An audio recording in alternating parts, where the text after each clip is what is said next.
Hi friends, இன்றைக்கி வந்து baby potato தான் வந்து பண்ண போகிறேன். அதுக்கு நான் ஃபஸ்ட்டு பேபி பொட்டேட்டோ எடுத்திருக்கேன்.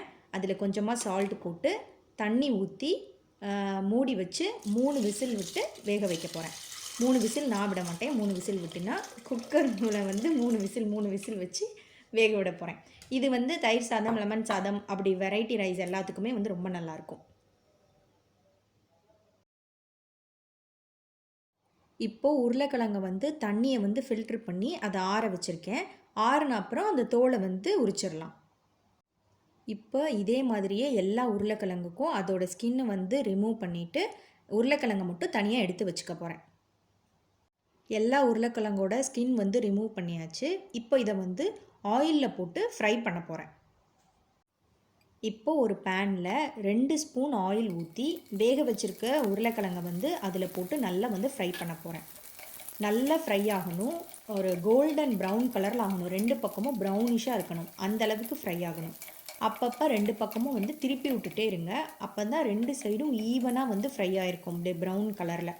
அப்போ தான் வந்து நல்லாயிருக்கும். இது உருளைக்கிழங்கு வந்து நல்லா ஃப்ரை ஆயிடுச்சு. இப்போது 2 சைடுமே வந்து ஈவனாக வந்து நல்ல ப்ரௌனாக இருக்கணும்.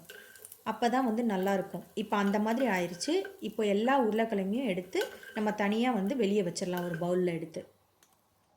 இப்போ அதே பேனில் 1/2 ஸ்பூன் ஆயில் ஊற்றி 1 ஸ்பூன் கடுகு, 1 ஸ்பூன் உளுந்தம்பருப்பு, ஒரு பெரிய வெங்காயம், கொஞ்சமாக கருவேப்பிலை, அப்புறமா உப்பு, இதை வந்து சேர்த்து இதை நல்லா வந்து வதக்கிக்கோங்க.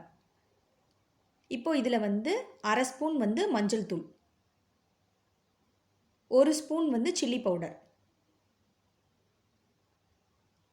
ஜீரகத்தூள் வந்து 1/2 ஸ்பூன், அப்புறமா லாஸ்ட்டாக கரம் மசாலா வந்து 1/2 ஸ்பூனுக்கு கொஞ்சம் கம்மியாக போதும். இதை கூட வந்து நல்லா வந்து மிக்ஸ் பண்ணிடுங்க. இப்போது இந்த மசாலாவோட ரா ஸ்மெல் எல்லாமே வந்து போன அப்புறம் ஒரு நிமிஷம் இந்த மாதிரி பண்ணால் போதும். பண்ணிவிட்டு நம்ம ஃப்ரை பண்ணி வச்சுருக்கோம்ல உருளைக்கிழங்கு, அதை வந்து இதில் வந்து போட்டுடலாம்.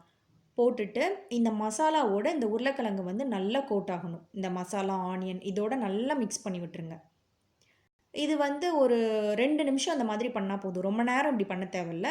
1 நிமிஷத்துலேருந்து 2 நிமிஷம் வரைக்கும் இந்த மாதிரி பண்ணால் போதும். அவ்வளோதான், இது வந்து ரெடி ஆயிடுச்சு.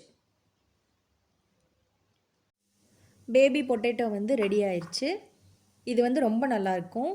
எல்லா ரைஸ்க்குமே நல்லாயிருக்கும். வெரைட்டி ரைஸ் மட்டும் இல்லை, நம்ம குழம்பு ஊற்றி சாப்பிட்ற சாதத்துக்கும் நல்லாயிருக்கும். செஞ்சுட்டு எப்படி இருக்குன்னு சொல்லுங்கள். பாய்.